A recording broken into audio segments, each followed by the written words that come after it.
in my job right now as a pastor, my life is more fulfilled because I know people from all different walks of life, from all different places, who look different, who vote different, who are in different fields and different professions. So I'm thankful for that year. It was formative for me, and I didn't even know it was something that was spiritual in my life. Yeah.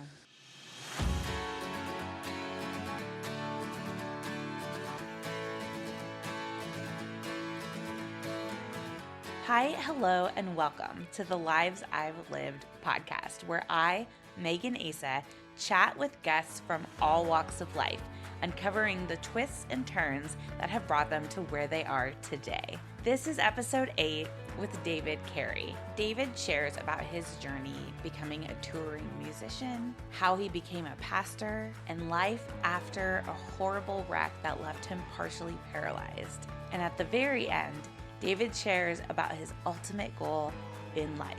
I hope you enjoy. All right, sweet. Oh, sorry, there's probably cat hairs on my little. Oh, you have cats? Yeah, I have one cat. His name is Fitz. Oh. Fitzgerald. I call him Fitzy.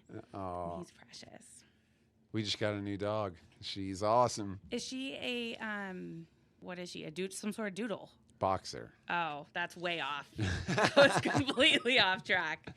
Yeah, we had a boxer. Well, Pearl was a boxer, and this one's Hazel now, and she's I love awesome. the name Hazel. Well, Amanda and I liked that, and there's the lady who used to live in our house was Pearl, so we named Pearl after her. That's and nice. Then there's a Hazel Clark, which was one of the first Gahanna residents.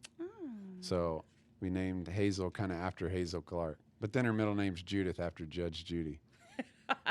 We gave her birthday on Judge Judy's birthday because we don't know when it is.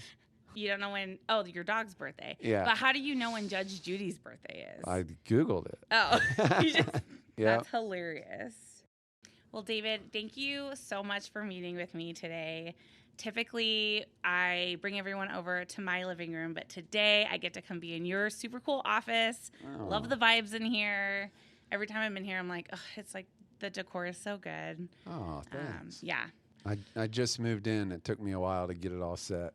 You have your fly fishing poster there because I know you're a big fan. Oh, yeah. Fly fishing, it's in my blood.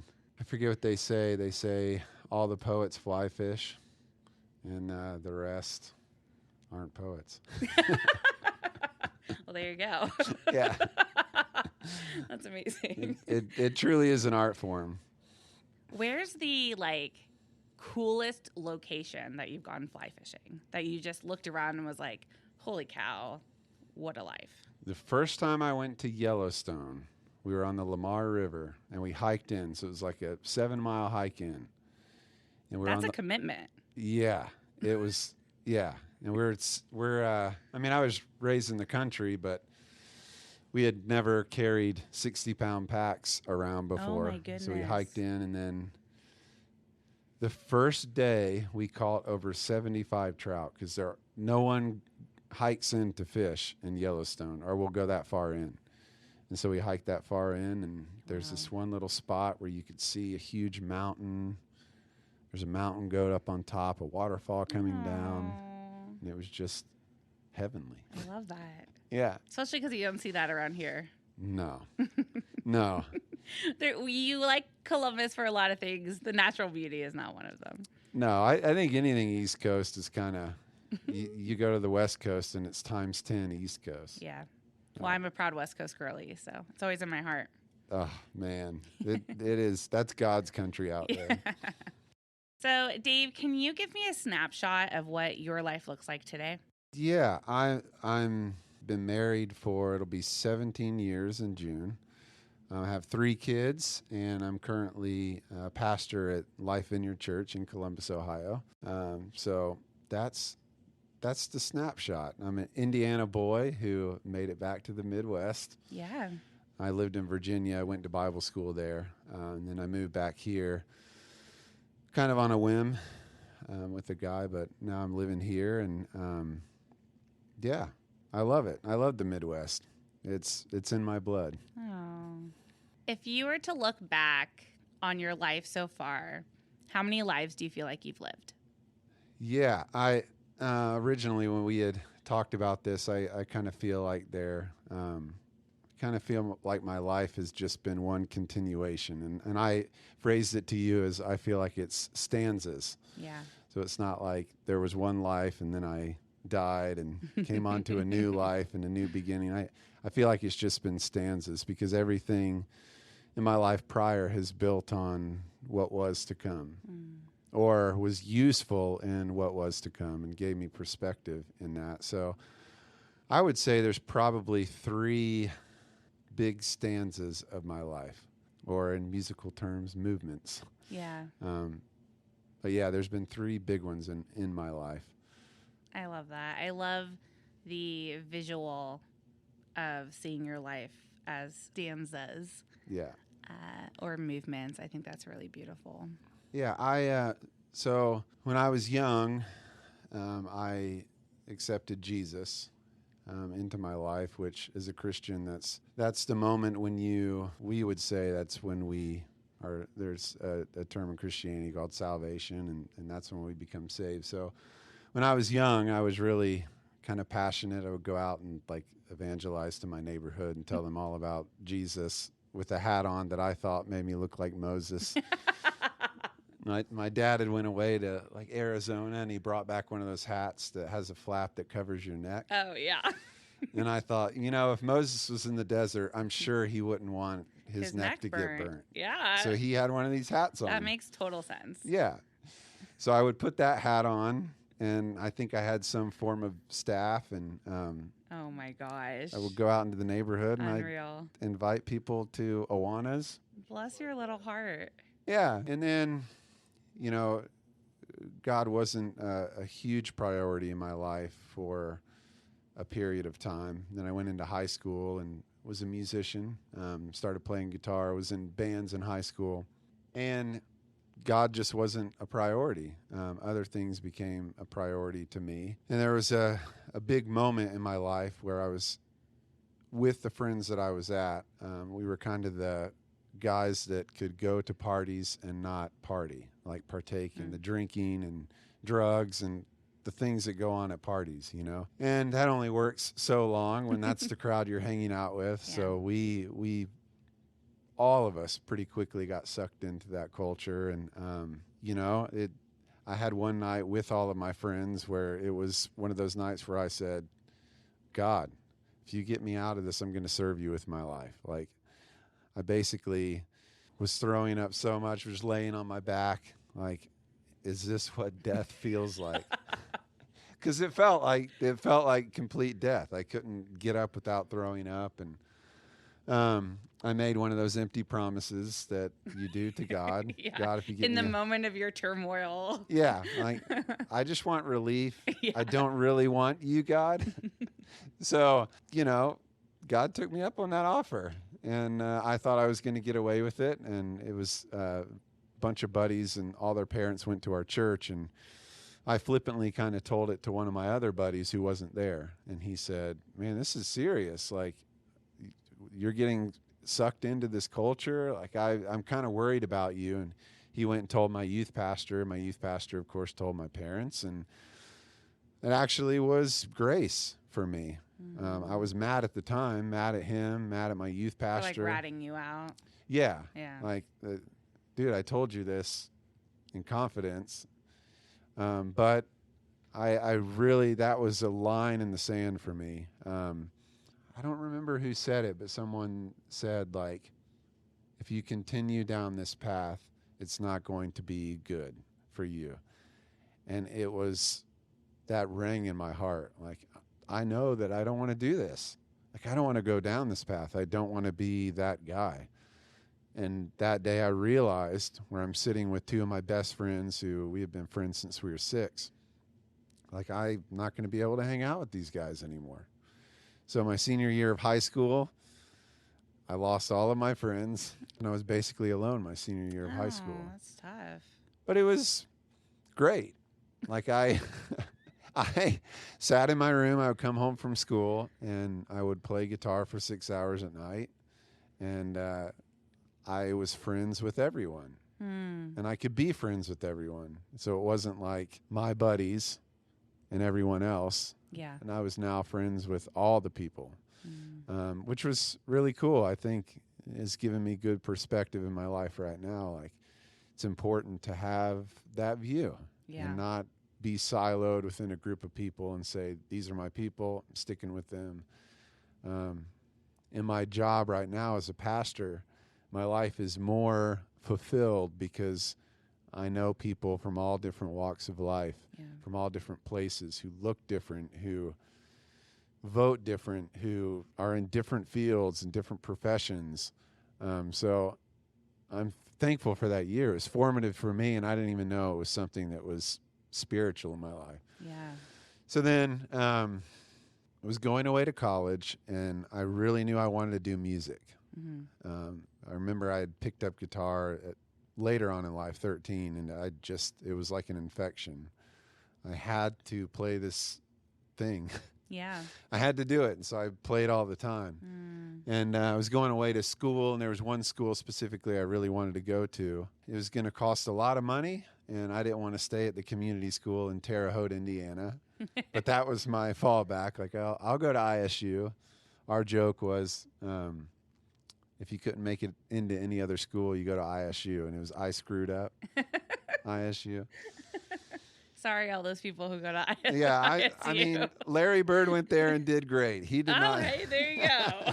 I'm sure that's their one claim to fame. Yes. So I didn't want to go to ISU, but that was my fallback. And I went down, and there's a school in Virginia, Liberty University, and I had tried out for traveling musician teams that they have there. And there's 4 or 5 that are fully scholarshiped. And I was not good at guitar when I went to try out. Like, I could play the blues scale, and that's about it on my soloing. Yeah. So I went down and tried out, and there was one team where I was like, if I could be on any of them, I would want to be on this one. Like, everyone was so nice, so great. And I left, and I told my mom, because my mom took me up there. I was like, Mom, I would love to be on that team. She said, all right, well, hopefully they call you back. And I felt really good about the tryout, even though I wasn't good at guitar. Came to the time where we had to decide, mid-June.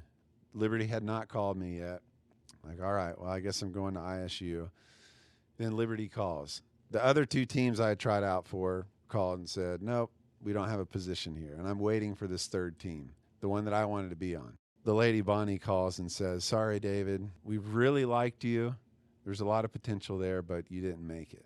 Don't you love the potential word? Yeah. We see so much potential. It's like stabbed in the heart. We see so much potential in you. Oh, cool. So what happened? Well, I went to bed, and I was pretty sad. Yeah. And I basically, again, made one of those things to God. Like, I was pretty vulnerable in my relationship with God at that time. And I said, I kind of threw it all in on you, God. This was my faith step. And this is where I get. Like, I've got to go to ISU now. So I go to bed pretty sad. And I wake up the next day, and my mom comes in the room, and she's like, hey, someone's on the phone for you. I mean, this was pre-cell phone. Yes. So you had, like, the cordless phone that you can never find. Yes. You don't remember which room you left it in. And yeah. So my mom brings in the phone, and the lady goes, David, this is Bonnie.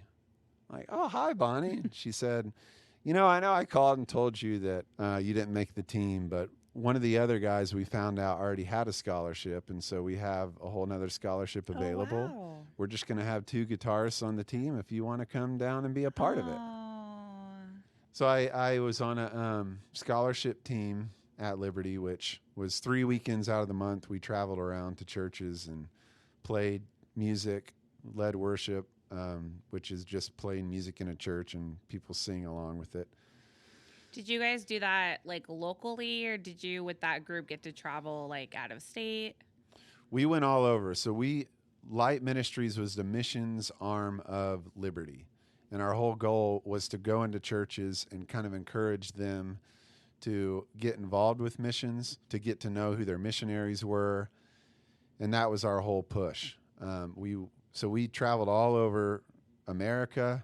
We didn't do a lot of West Coast, but we did a lot of East Coast. Yeah. And then once a year, we had to take a mission trip to wherever. So I went to Guatemala, El Salvador. We went to Brazil and Australia. Very cool. So it was cool. Those are cool experiences, especially for a young person. Yeah, I think it's, again, in my life, it's been an essential formation for me. Christians think the term worldly is bad, which traditionally it is, but you have to have a worldly perspective, meaning people from different cultures, experiences. I love it. I love going, and I've traveled a lot outside of the States, and just different places and different people give you a different perspective on your own life.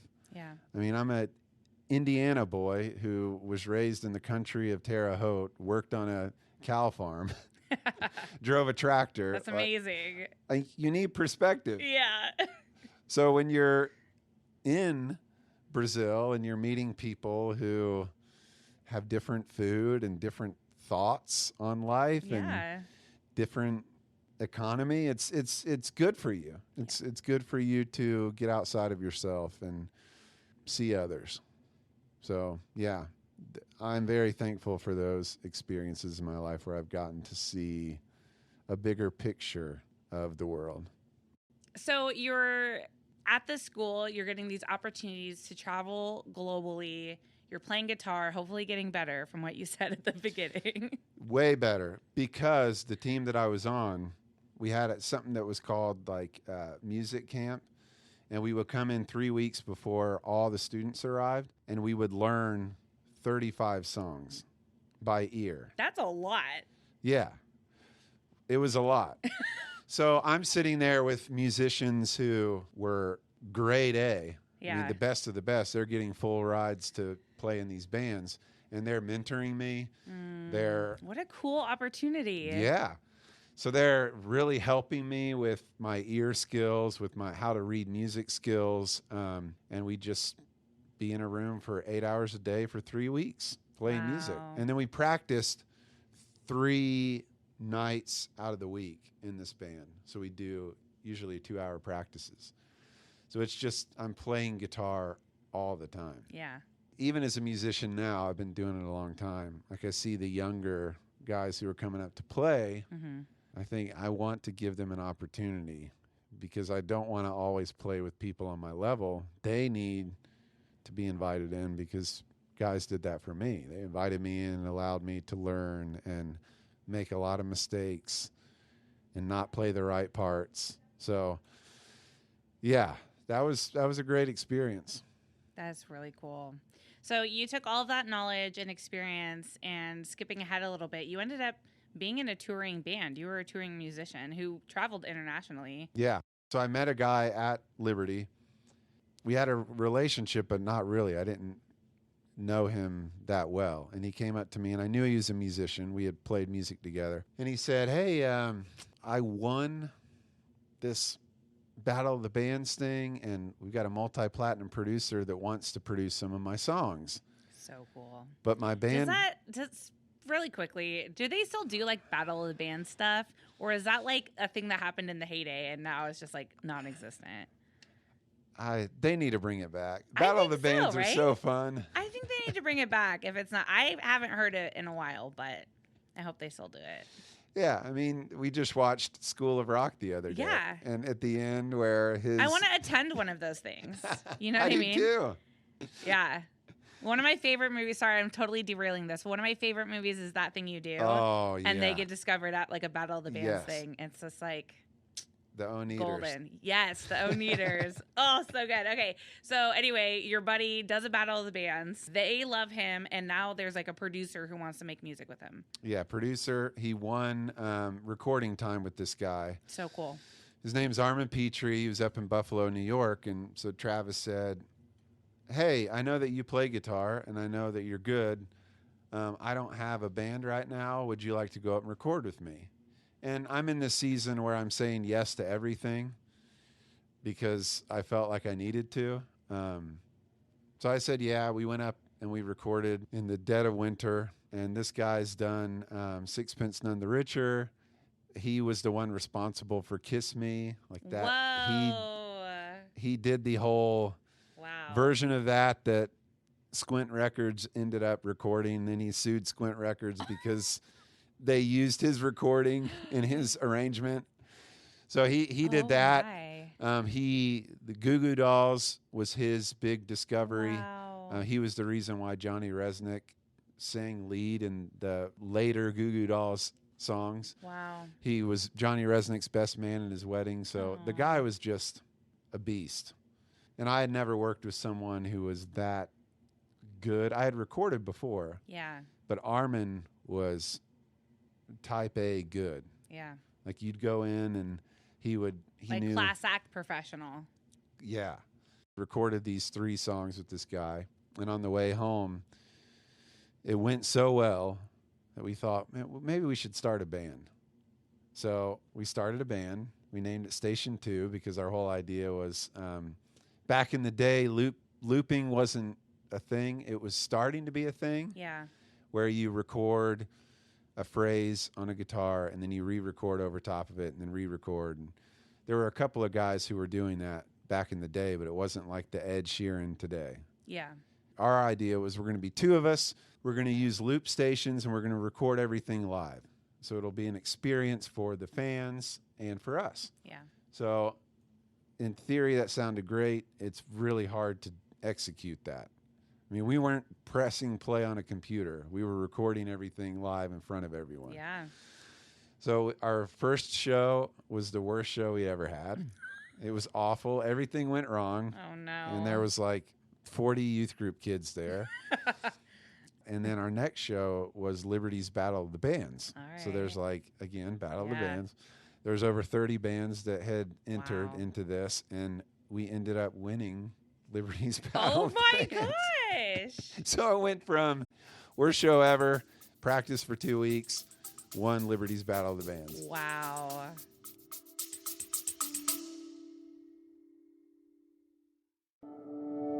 Hey guys, did you know that the Lives I've Lived podcast is a one-woman operation? Outside my full-time job, I produce, record, edit, create, and manage content for the show.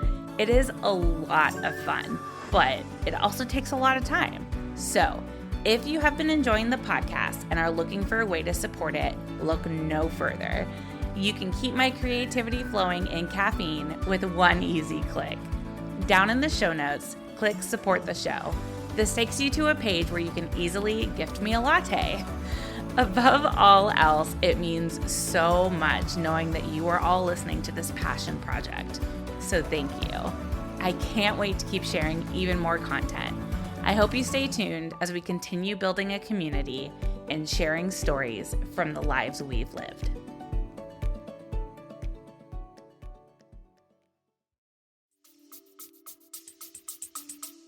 And because of that just speaks to your talent, your guys' talent, though. Like, to focus in and turn around and win the whole dang thing. I mean, that's pretty impressive. Well, again, it was getting in a room with Travis, me and him, and we spent 8-hour days practicing. We said, we are going to get this down. And it worked out. That was his work ethic. It was mine when it came to stuff like that. So we're done with our school. I had a Bible degree, so did Travis, and he was married at the time, still is, same woman. I think they just celebrated 26 years, which is awesome. Congratulations. But you were single at the time when he was married. I was single, so I could live off of $400 a month and go anywhere. Yeah, right. Which that's no strings. No strings. That's the life of a musician. You know, that's what we live for. Eating ramen and living out of the back of vans. That's right. So we wanted to make the next move. We basically said, where's the largest university in the nation? And we looked it up, and it was Ohio State at the time. Like, that was the largest. And we said, well, we want to build a fan base off of college kids. Which is actually quite smart from like a business perspective. You guys were like serious. We were. Like, we're doing this. Well, I was tired of playing to youth groups. And like our whole thing was we wanted to play in churches, but we also wanted to play in bars and clubs. Yeah. And going to a university that had a bunch of bars and clubs, we thought, well, college kids are going to latch on to this. And we really wanted to hit college radio at the time. And we thought Travis's wife would say, no way. She was a nurse and had a great job in Virginia. And we went in, we told her, hey, what if we moved to Ohio? And she said, yeah, let's do it. That's amazing. So we packed everything up. What a free spirit. Yeah. She got an incredible job here at the James. Yeah. But we moved up here and started passing out our demos at bars and clubs around here and said, let's do it. So when we first moved here, I think we handed out over 200 CDs. Oh my gosh. Were you just like walking the streets of OSU being like, hey man, here's a cool album? Or like, what? How did you pass out that many? No. Well, if anyone remembers MySpace. Oh, yes. We went to all the places that were listed on MySpace as like a music venue. Okay. And then there we would ask for recommendations of other places. Nice. And then we would go around. If we saw a bar or whatever, we'd just walk in. It didn't matter. It could be like a dive bar, wherever. We'd hand them a CD and say, do you do live music here? That was a cool time because it's like grassroots. We need to record a new album, and we already knew that we were going to do that. We wanted a full band now. We're still doing the two-man loop thing. That's it's a good novelty, but you need a drummer to really bring a lot of energy. Yeah. Especially if you're playing with a lot of other bands. So I walked into a Guitar Center to buy strings or whatever. And I'm sitting there looking at some stuff, and a guy walks up to me, and he's like, hey, man, I really like your hair. Where do you get it cut? I'm getting mine cut tomorrow. And we had just got back from Korea. Okay. How do you get hooked up with a group in Korea? We went to a conference called Youth Specialties, and we did our loop thing in the like conference hall. Got it. And so we had all these business cards. We just send them out. And this one lady said, hey, I know of people in Korea who really want musicians to come over. A cool opportunity. Yeah, again, it's like wild. So you're like, sure, we'll go to Korea. Yeah, I knew nothing about Korea before we flew over there. So I'm in Guitar Center. Yes, with a cool Korean haircut. Korean haircut, yeah. I actually got my haircut over there. And this guy stops me. Yeah. And then, Korea, why were you over there? Well, Yeah. I'm a musician. Oh, cool, I'm a musician too. We start talking, and this guy knows a lot of the programs that we used to use, Ableton, Reason, things that are loop-based that you can do stuff with. And he was young, a real young guy. And I thought, well, we need a drummer. Maybe I'll have this guy try out. So struck up a conversation with him. I said, hey, we play at a church monthly. Would you want to come play at this church? He's like, yeah, that'd be awesome. I'd love that. So got his information. He said, actually, I got a bass player that I can bring too. Like, man, this could be great. Yeah. We could get our bass player and drummer. So we leave. Week of, I'm calling the guy, texting him, nothing. Radio silence. So ghosted. Yeah, ghosted. We had to scramble to find another drummer, bass player. And I'm like, I'm never talking to this guy again. Yeah. So I go back to Guitar Center to buy more strings, and he's working at the very front. There's always that guy at Guitar Center who checks your receipt when you leave. His face goes white. And I'm like, hey, man. Hey, I just wanted to say I'm really sorry that I stood you up. Like, I didn't know how to tell you I couldn't do it, but I had to do something else, and I didn't handle that right. I'm really sorry. I was like, thanks for saying that. I appreciate you. I went on to buy my stuff, and I left. Still in my heart thinking, man, this punk. So I get in my car, and I'm driving away, and I thought, you know what? I think I need to give this guy another chance. So I call up Travis, thinking he would say, no way. This guy stood us up, and he's like, yeah, go back in. We're playing again in a couple of weeks. We'll see if he can do it. So I went back in. I said, hey, would you want to play again? And we're recording our album in less than a month, and we don't have a drummer and a bass player. We rented out a studio for a whole month. Wow. I go back to him. Would you want to do this? Absolutely. He said, I don't have the same bass player. I've got another guy. He's great. So they came and they played at the church. So they showed up. They showed up. Great. And it was awesome. Like, he was really there was so much potential. He was great at what he did. The bass player was great. So the next week, Travis and I offered them a position in the band. We said, we'll pay you. We're going to contract you out. So we'll pay you per gig and we'll pay you to record in the studio. But next month we're going to the studio. And they were both, Andrew, our bass player, was 19 at the time. Josh, I think, was just getting ready to turn 20. So we recorded a full album with them. And then we brought them on. And for a year and a half, we toured, going over to Korea, playing all over kind of this side of the world. Yeah. And he ended up being Josh Dunn of 21 Pilots. That is so wild. And our band was the first real band that he had played in. He had played at church, and he actually would walk to Sam Ash to play drums when he first started playing. Yeah. And then he got a job at Guitar Center. That's where I met him. And we were really the first band that he had played in. Then he went on to play with a band, House of Heroes, and then... I didn't know he played with House of Heroes. Yeah, he did a stint with House of Heroes. He played with this band, Waverly, and then... that is so wild. And yeah. then he goes on to be who we know and love him to be now. Yeah. Josh Dunn of 21 Pilots. And still, he's one of the most incredible drummers I've ever played with. Wow. Like I played with him a couple of years back, and he's just...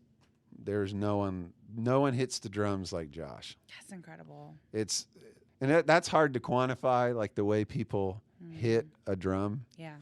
Or strum a note on a guitar, but there's musicianship that goes beyond, oh, I can play really fast, and Josh can play fast.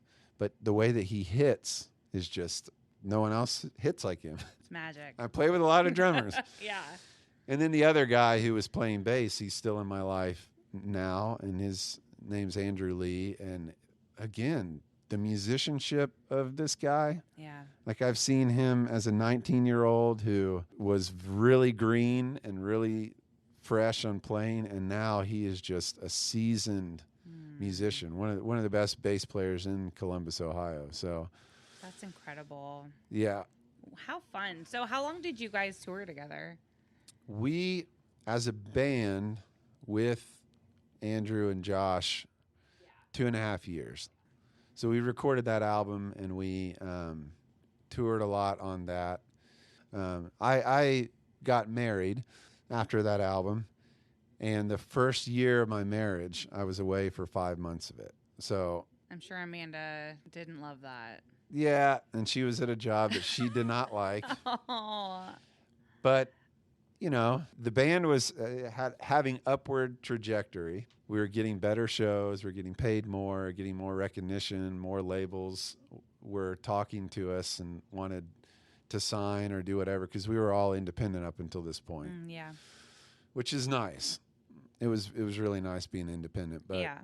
When Travis came and told me that he was done, and him and his wife wanted to start having kids, and he needed to be home for that. It was pretty crushing, because we had to go tell the guys the band's done. They were pretty sad about it. I was really sad about it. Yeah. Again, at that stage, like, God, this is what I thought you wanted of me. Yeah. And we were starting to pick up momentum. Yes. Yeah. So that was an interesting season of my life, being a touring musician and playing on some really big stages to now what do I do?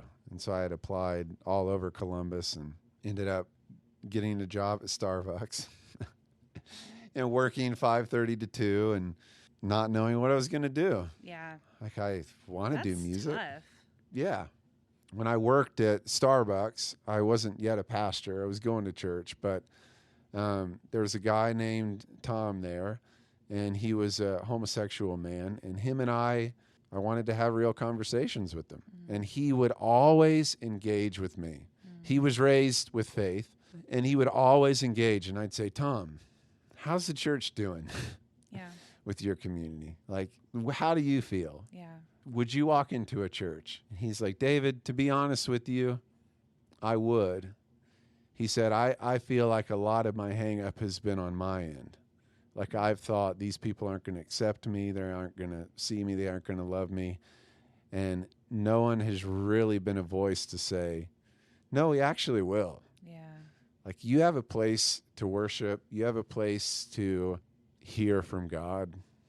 So it was really great. It was really great for me to have that relationship with Tom and realize that, like, he wanted community. He wanted friends. He wanted a space where he could worship God and know that at the door someone wasn't going to ask him, what's your orientation? Yeah.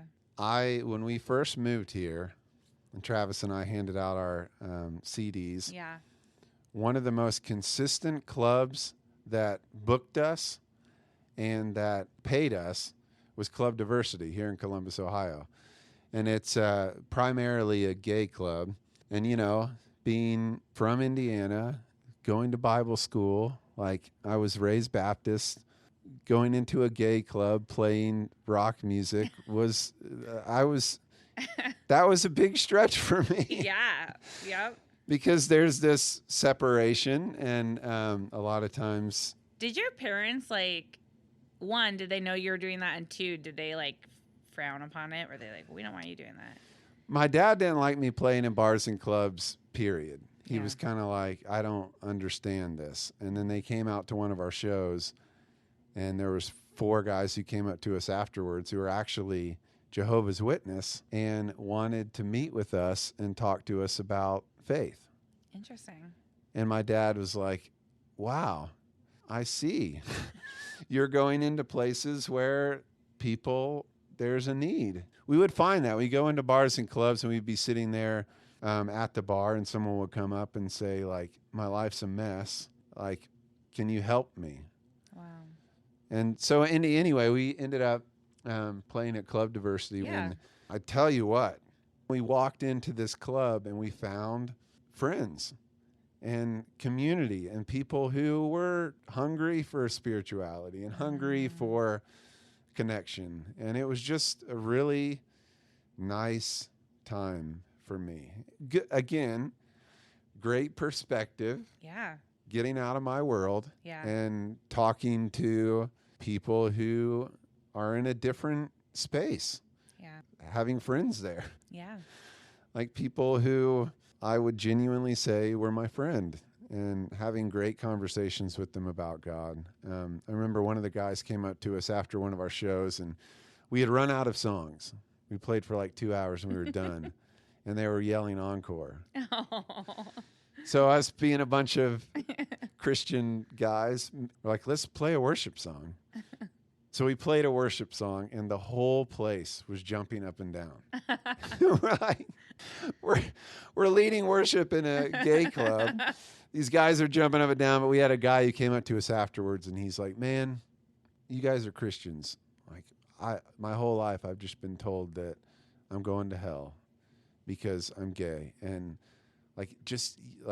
almost yelling at us, but not at us. Yeah. Yelling at the situation. Yeah. And he's like, what you guys did tonight, I think that night we actually talked about Jesus. He's like, what you guys did tonight, I felt something.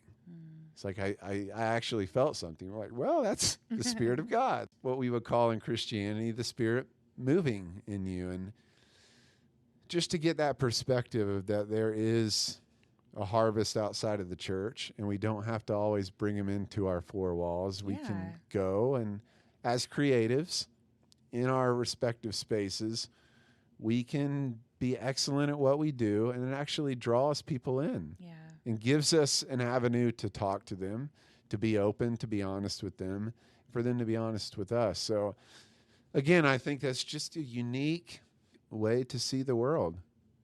Don't silo yourself up in your life. Be open to other people and other experiences, and hear what they have to say and have interactions with them.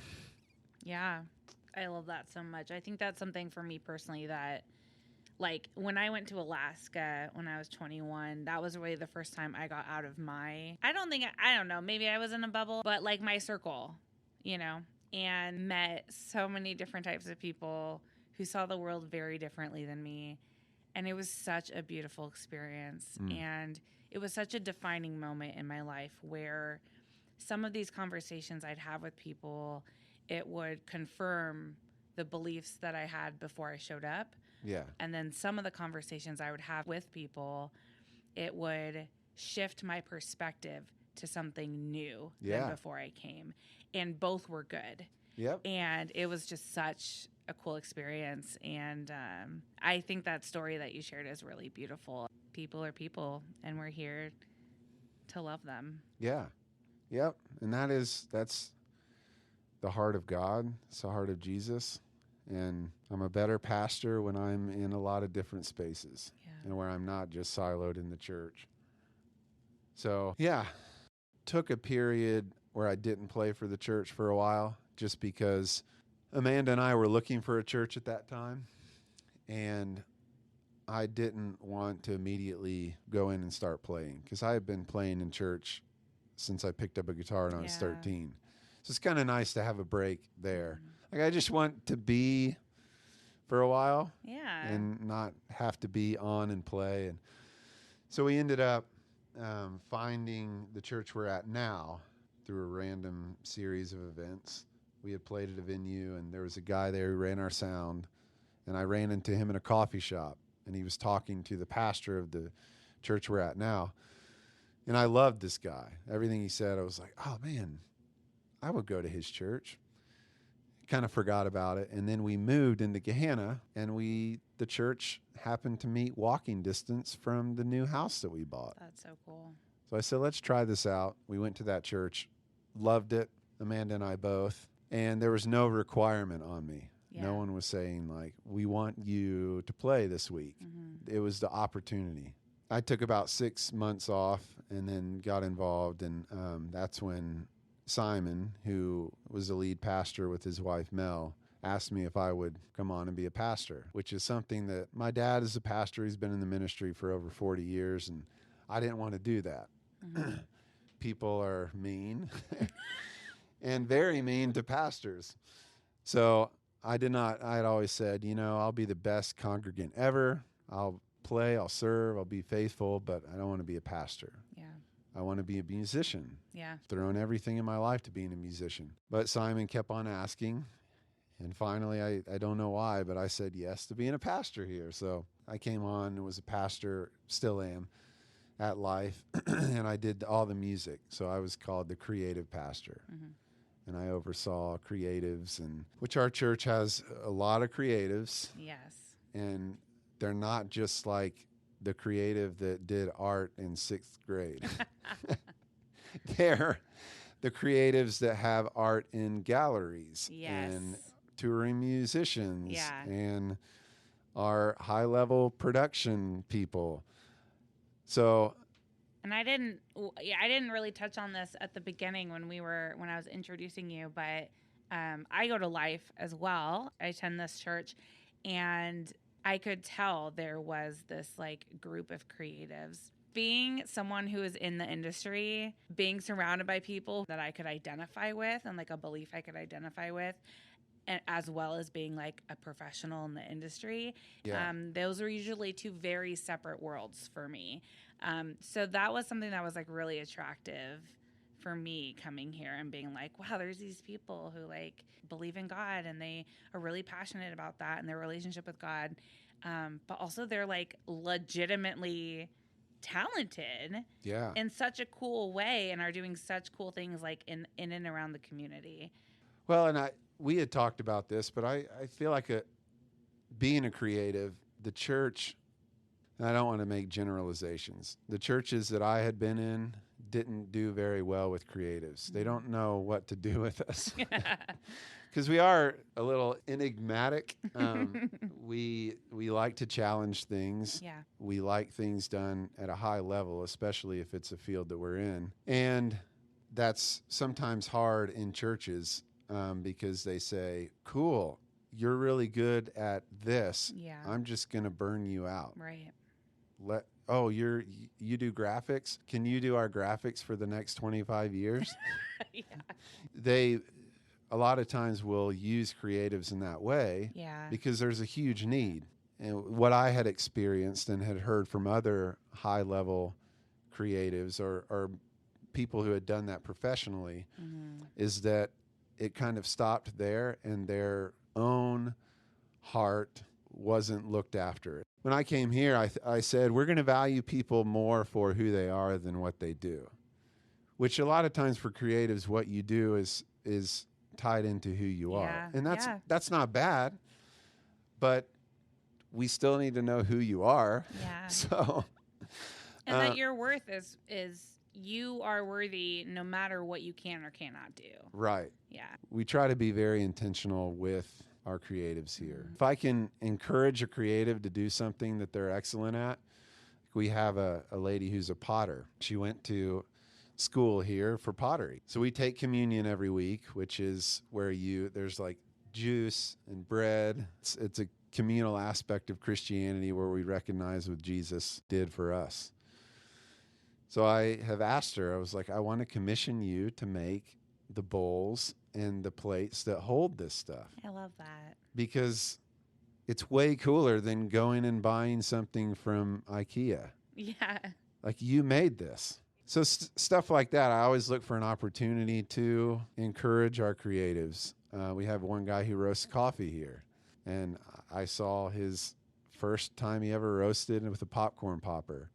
Well, now he roasted with a popcorn popper? The first time he ever roasted. Oh my goodness, I didn't even know that you could do that. I have a picture of him doing that, and now he owns a commercial roaster and is roasting for people all over our city. That and is his so cool. coffee is stellar. Yeah. It's Future State Coffee. His name's Jesse Poland. So he's won awards for his coffee. That is so cool. So it's just things like that. I think there's a side where sometimes creatives undervalue themselves and they think, I'm no good. Yeah. And when you have someone who's an advocate that says, no, you're really good at this. Yeah. I would buy your product. Anyway, we just have a lot of creatives here. Yeah. And I love the way that they think. I love the way that they operate, and we love them. So things were sailing great here at the church, and I was kind of loving my role as creative pastor and had a lot of musicians on my team, and I felt like they were seen, they were valued for who they were, and I loved that role. I loved it. 2018, I was out here sanding a tabletop for our green room for all of our musicians, and hopped on my motorcycle to go buy more sandpaper, and had stopped to get something to eat. And as I was leaving, I had left my kickstand down. I had an old cafe Honda CB750. Usually you can't start a bike if your kickstand's down. You can start it, but you can't put it into gear. The old bikes don't have that safety feature. So I took off. My kickstand was down. I had done this probably 50 times and just kicked it up while I was driving. Well, this time I went to kick my kickstand up, and I just barely swerved my front tire, hit the curb, and it flung me into a light post. Wow. And I basically broke the whole right side of my body. Wow. So compound fractured my leg, broke 5 of my ribs, fractured 6 of my vertebrae, broke my collarbone. Oh my God. But the most vital thing that I injured was my brachial plexus, which is the 3 major nerve groups that come out of your spine, and they feed your arm, allowing your arm to move normally. So I was in the ICU for over a week, and then had to go to inpatient rehab for 2 weeks because I couldn't do anything. Yeah. And when I came out of my first surgery after my wreck, I could barely move my hand. That was it.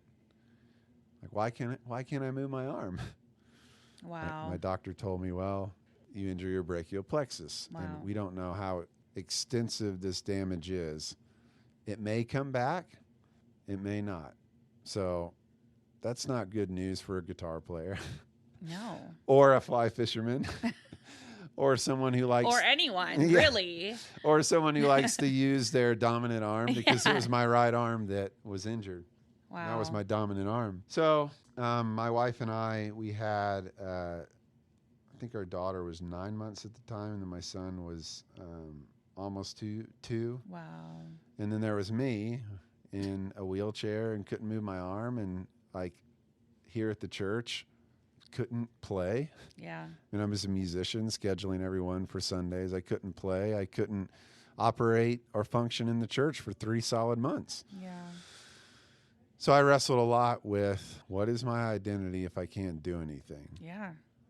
Like, I even felt like a failure to my kids because I was the Wow. dad who was throwing them around and very hands-on. And now I'm in a hospital bed in the first floor of our house, and I can't do anything with my kids outside of turn on a show.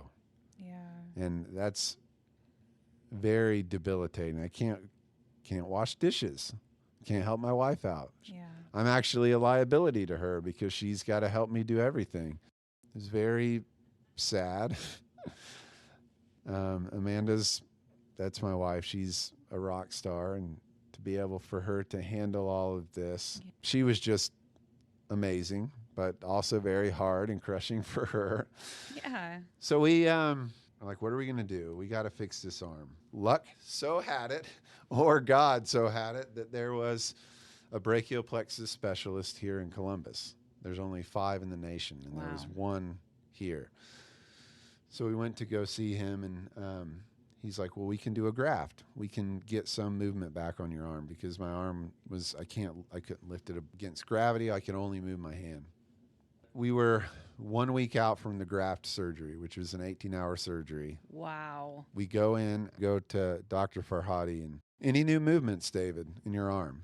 I'm like, well, I kind of got this movement, and I showed him how my shoulder could kind of lift up a little bit, barely. I said, I don't know if that's much of anything, and he said, that's everything. He said, if we cut those nerves, it's going to reset them back to 0. Wow. So he said, you have your hand right now, and you have that little bit. If that's happening, there's a good chance that you'll get a lot more movement than what we can do in surgery. Wow.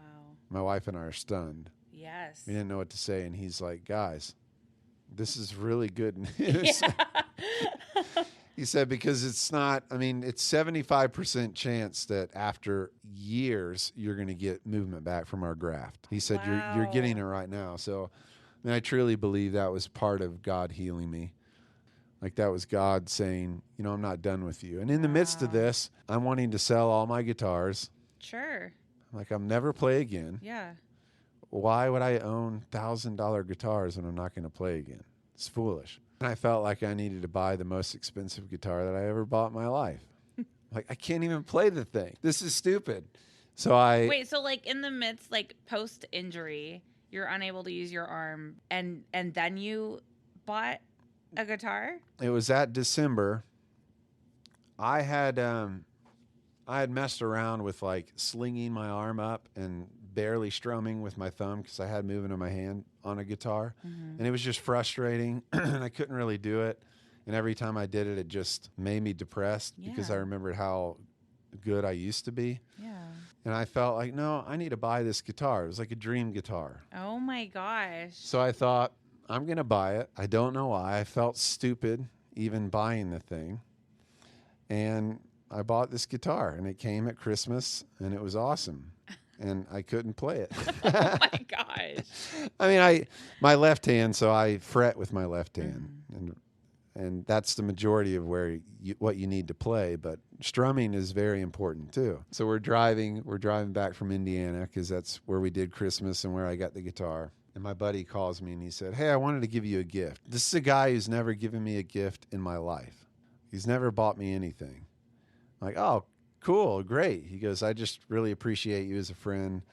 It's outside of your house next to your trash can. He took a picture of it, and it was like a Shinola bag. So we get home. I open up the bag, and there's a wallet in there, a Shinola wallet, which is like a nice Detroit company. And then I open up the wallet, and there's a check in there, and it's almost for the exact amount of the guitar, and he had no clue.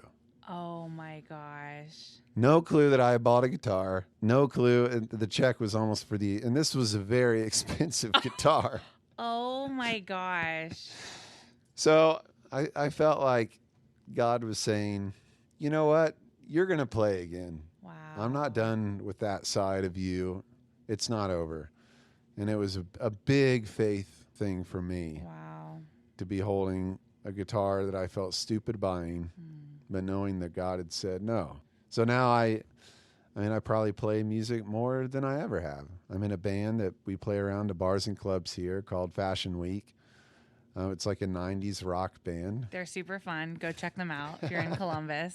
It's a great show. Yeah, so we play a lot. I play a lot here at church. I play out. And for those who don't know you, you still, to this day, do not have full function of your right arm. Right. I can't lift it above gravity. Right. So like for above gravity. I can't against gravity. Yeah. So to laugh about a horrific situation, when you, like, for example, when you clap, you rest your injured arm on your good arm and toss it up into the air and let it fall back down.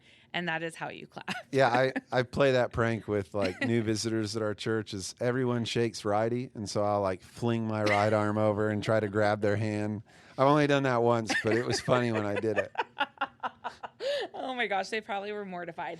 So all that to say, with the limited motion that you do have, you have found a way to successfully not just play guitar for funsies to make yourself happy, but like good enough to be on stage and perform. Yeah.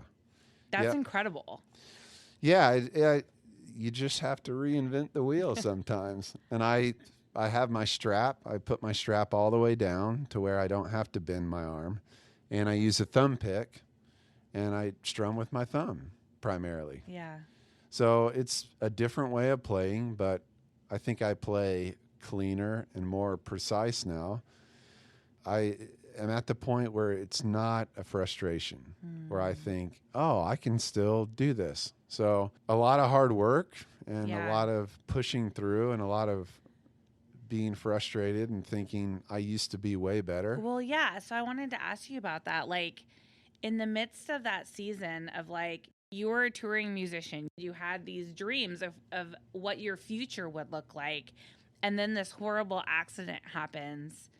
How did you work through that tension of like, my life is over, this is horrible, and God, I'm still going to believe that you're good? Like, how did you not just toss in the towel? Well, I don't think I ever asked why God, because I trust God, and I know that really bad things happen and they aren't of God. Like me wrecking my motorcycle wasn't God saying, you're going to wreck your motorcycle and have some of the worst, probably the worst year of your life ever. So, and that's just a stage, I think, of maturity in my own faith and in my own life, because I have asked why God a lot. And it almost went back to like a childlike faith. Like, if I'm here, I know that you're good, God. So I want to give up. And then God saying, don't give up, David. That I want you to keep playing. Like, I used to think when I first got into faith or was going to serve God with my life that I'm going to sacrifice it all to do this thing. And there's a lot of sacrifice in being a Christian. That's part of it. But I think there's so much reward in knowing who God is and knowing that he loves me and knowing his nature and his character.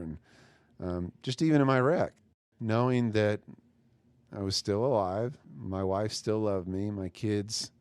And that's the beauty of kids, is that they didn't need me to get on the ground and wrestle them with both of my arms. Yeah. My daughter came down when I was in my hospital bed one day, and every morning she would just crawl into my bed and want to watch a show with me or want me to read a book for her. And it was just a picture of who God is. Like, David, I don't need you to do all this stuff. I know that you love it and that you enjoy it, and I can use it. I can use that in that venue, in that avenue. I can use you thinking that this band is going to be the next big thing, and that all being stripped from you so that you're going to Starbucks so that you can interact with Tom. And Tom can encourage you. You can encourage him. You can form a friendship. I can use you there. So I guess that's much more valuable than performing a task or doing something, is knowing that God's going to use me no matter what circumstance. no matter what happens to me, that he's still there and that he loves me regardless. Yeah. So that answer your question? Yeah. Well, and I can imagine that also would cause you to see other people differently. Yeah. Like I know in my own life, going through the toughest seasons of my life, I feel like coming out of that, I am now a more compassionate and grace-giving person because I know what it's like to literally like the fact that I'm just here is the win. Yeah. That is the win. I'm still here. Yeah. And that changed my life. I just find myself to be so much more compassionate than I was before I went through that really hard time. Yeah. Well, being a pastor, I do a lot of visits in hospitals.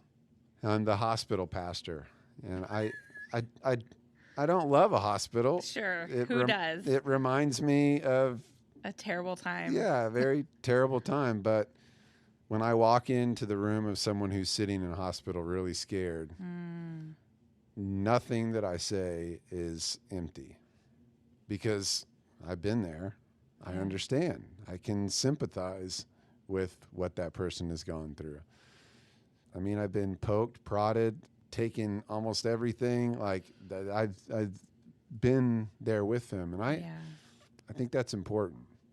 And again, it goes back to Jesus. Like God loved us so much that Jesus came and was embodied. He didn't just stay in heaven. He was embodied, and he suffered, and he walked with us, and he heard us, corrected us, but also spoke life into us. Yeah. That's just an important part of our faith, is that we have to walk through things in order to see other people and relate to them and love them. So, yeah. David, there was something that you had shared with me that I wrote down because I loved it so much, that when you look at your life, you're in the middle of gathering stories. Yeah. I love that. Well, my whole life, and this is my dream, so it's a lofty dream. I want to be an old man sitting on a porch on a rocker telling stories. Yeah. Like, that's my goal. That's where I'm going. Awesome. I don't want a bunch of money. I don't want people really to know my name. I don't care about that, but I want to have great stories. So wherever I go, I'm looking for people's stories. I want to hear what they have to say. I want to hear their perspective. I want to hear what they're about, what motivates them. So yeah, I'm a collector of stories in my own life, and maybe that's the creative side of me.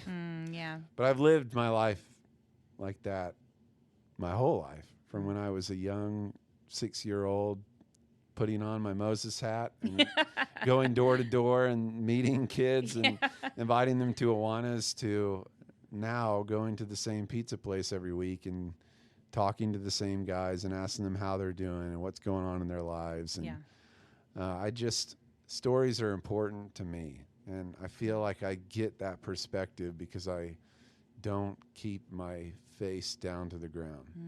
Like, I look at people, I engage with them, I ask them how they're doing. And it opens the door to a lot of way more fulfilling life. Yeah. Because my story is just my story. Mm-hmm. If I can have 1,000 stories in my brain of other people who I've known or interacted with, and it's rich, it's vibrant, it's more colorful. So, yeah, I'm a story collector. That's where I'm going, Megan. I love that. I love that. David, you are such a gift. Thank you for who you are. Thank you for making me feel seen and making others feel seen. I so appreciate your friendship and just who you are, what you embody. And thank you for your time today. Yeah. Well, thanks for having me on. This is an extreme honor. And I am so glad that you chose to start this and do this. Thanks. So I hope that years from now, we're looking back and you're saying, wow, look at what has happened with this podcast. And just you're a great human being. Oh, thanks, Dave. Yeah. Hi, friend. Wasn't that so good? If you are enjoying the show and would like to support, please like, subscribe, or share with a friend. You can also support financially through a link in the show notes. Also in the show notes are everything you need to connect with David, Life Church, or his band Fashion Week. Thanks again for being here and listening to the telling of the stories of the lives we've lived.